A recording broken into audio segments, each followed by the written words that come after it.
രാശിചക്രത്തിലെ ആറാമത്തെ രാശിയായ കന്നിക്കൂറിൽ ഉത്രം നക്ഷത്രത്തിന്റെ 2, 3, 4 പാദങ്ങളും അത്തം നക്ഷത്രവും ചിത്തിര നക്ഷത്രത്തിന്റെ 1, 2 പാദങ്ങളുമാണ് പെടുത്തിയിട്ടുള്ളത്.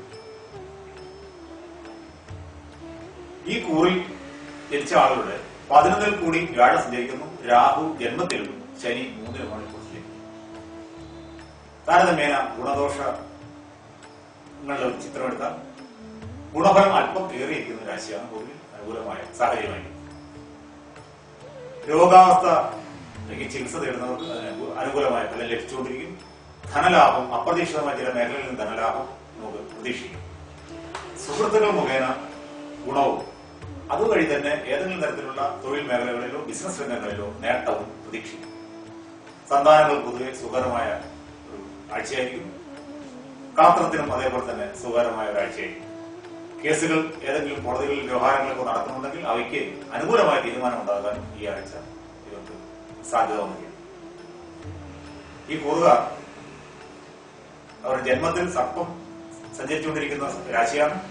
സർപ്പപ്രീതികരങ്ങളായ വഴിപാടുകൾ, അതായത് ആയില്യ പൂജ, മൂറുപാല്, അത്തരത്തിലുള്ള മഞ്ഞൾ നിവേദ്യം, അങ്ങനെയുള്ള വഴിപാടുകൾ സർപ്പക്ഷേത്രങ്ങൾ നടത്താനും സുബ്രഹ്മണ്യ സ്വാമിക്ക് അഭിഷേകം സമർപ്പിക്കാനുമായി ശ്രദ്ധിക്കും. രാശിചക്രത്തിലെ 7ാമത്തെ രാശിയായ തുലാക്കൂറിൽ ചിത്തിര നക്ഷത്രത്തിന്റെ 3, 4 പാദങ്ങളും ചോതി നക്ഷത്രവും വിശാഖ നക്ഷത്രത്തിന്റെ 1, 2, 3 പാദങ്ങളും ഉൾക്കൊള്ളിച്ചിരിക്കും. ഈ കൂറുകാർക്ക് വ്യാഴം 10-ലും ശനി 2-ലും രാഹു 12-ലുമാണ് സഞ്ചരിച്ചുകൊണ്ടിരിക്കുന്നത്. ആരോഗ്യസ്ഥിതി പൊതുവിൽ മധ്യമ നിലയിലായിരിക്കും. ചികിത്സകൾ ഫലിക്കും. ധനസ്ഥിതി മോശമാവാൻ സാധ്യതയുണ്ട്. വരുമാനത്തെ കവച്ചു ചെലവുകൾ അപ്രതീക്ഷിതമായി വന്നിരിക്കും. പ്രത്യേകിച്ച് വാഹന സംബന്ധമായ കാര്യങ്ങളിൽ സ്വാഭാവികമായി വന്നു ചേരാനുള്ള എല്ലാ സാധ്യതകളും കാണും. ബന്ധുഗുണം ഉണ്ടാകും. ബന്ധുക്കളുടെയും ഒരു സമാഗമം വീട്ടിലേക്ക് പ്രതീക്ഷിക്കാം. ഈ ആഴ്ച അവരുടെ ഗ്രഹ സന്ദർശനത്തിന് വരാൻ, നമുക്കും അതുപോലെ തിരിച്ച് അങ്ങോട്ട് പോകാനുള്ള അവസരങ്ങൾ ഉണ്ടാകും. വാഹനങ്ങൾ വാങ്ങാൻ, വസ്തു വാങ്ങാനും ഒക്കെ നല്ല ഒരു സമയമാണ്. അതുകൊണ്ട് അത്തരം കാര്യങ്ങളിൽ ഇടപെടുന്നവർ ഇപ്പോൾ അതിനുവേണ്ടി ഉഷാറാക്കി കാര്യങ്ങൾ ഊർജിതമാക്കി മുന്നോട്ട് പോകും. തങ്ങളുടെ ദോഷ പരിഹാരത്തിനായി ദേവി പ്രീതികരമായ വഴിപാടുകൾ, ദേവീക്ഷേത്രങ്ങൾ നടത്തുകയും ശാസ്താവിന് എല്ലതിരി പോലെയുള്ള വഴിപാടുകൾ, നീരാജനം പോലെയുള്ള വഴിപാടുകൾ കൊടുക്കുക. ദേവിയുടെ സഹസ്രനാമം വീടുകളിൽ ജപിക്കുന്നത് നന്നായി. രാശിചക്രത്തിലെ 8ാമത്തെ രാശിയായ വൃശ്ചികക്കൂറിൽ വിശാഖത്തിന് 4ാമത്തെ പാദവും അനിഴം, തൃക്കേട്ട എന്നീ നക്ഷത്രങ്ങളുമാണ് ഉൾപ്പെടുത്തിയിരിക്കുന്നത്. ഈ കൂറുകാർക്ക് വ്യാഴം 9-ലും രാഹു 11-ലും ശനി ജന്മത്തിലുമാണ് സഞ്ചരിക്കുന്നത്. 7.5 ശനി കാലമാണ്. ഇവർക്കാകട്ടെ ജന്മശനിയുമാണ്. അതുകൊണ്ട് തന്നെ താരതമ്യേന പ്രശ്നങ്ങൾ, അപ്രതീക്ഷിതമായ പ്രശ്നങ്ങൾ, ശനിയുടെ ഒരു പ്രഭാവം അവരിൽ മേൽ എപ്പോഴും ഉണ്ടാവും. അതുകൊണ്ട് തന്നെ വിചാരിക്കാതെ പ്രതിബന്ധങ്ങളും തടസ്സങ്ങളും കാര്യങ്ങളെല്ലാം പങ്കുവെന്നുകൊണ്ടിരിക്കും.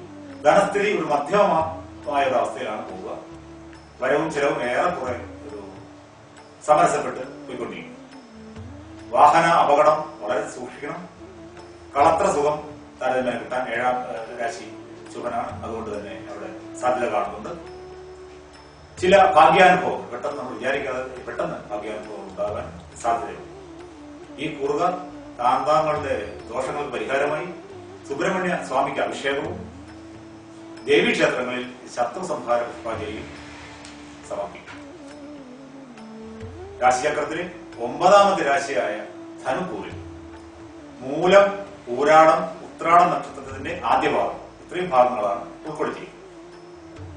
ഈ കൂറുകാർക്ക് വ്യാഴം 8-ലും രാഹു 10-ലും ശനി 12-ലുമാണ് സഞ്ചരിച്ചുകൊണ്ടിരിക്കുന്നത്.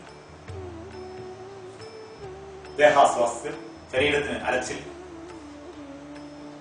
രക്തസംബന്ധമായ രോഗങ്ങൾ, അതാണ് അവർക്ക് പ്രത്യേകമായി സൂക്ഷിക്കേണ്ടത്.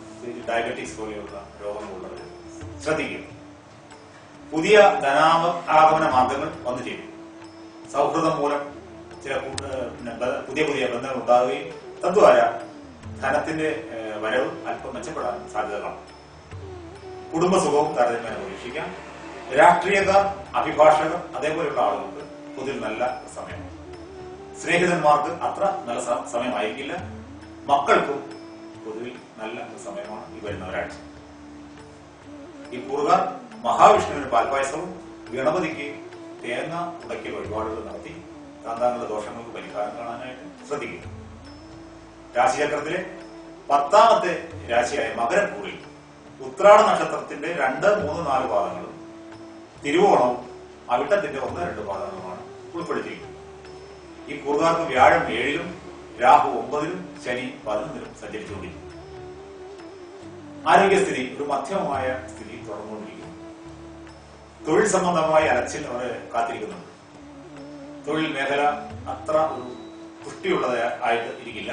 ചില പ്രതിബന്ധങ്ങളും പ്രശ്നങ്ങളൊക്കെ അവിടെ വന്നു ചേരാനുള്ള എല്ലാ സാധ്യതകളും. വിചാരിക്കാതെ ചിലവ് വന്നു ചേരും. വാക്കുകൾ വളരെ സൂക്ഷിച്ച് ഉപയോഗിക്കുക. പലപ്പോഴും അത് നമുക്ക് ശത്രുത ഉണ്ടാക്കി തരുന്ന രീതിയിലേക്ക് വരാതെ പ്രത്യേകമായി കരുതിയിരിക്കുക. കളത്ര സുഖം ലഭിക്കും. വിദേശയാത്ര ഉദ്ദേശിക്കുന്നവർക്ക് അതിനുള്ള ഒരു നല്ല സമയമാണിപ്പോൾ. അവരുടെ ആഗ്രഹം സഫലീകരിക്കും. ഈ കൂറുകാർ താന്താങ്ങളുടെ ദോഷത്തിന് പരിഹാരമായി മഹാദേവന് പിൻവിളക്കും ശാസ്താവിന് നീരാഞ്ജനം കൊടുക്കുന്നത് ഉത്തമമായിരിക്കും.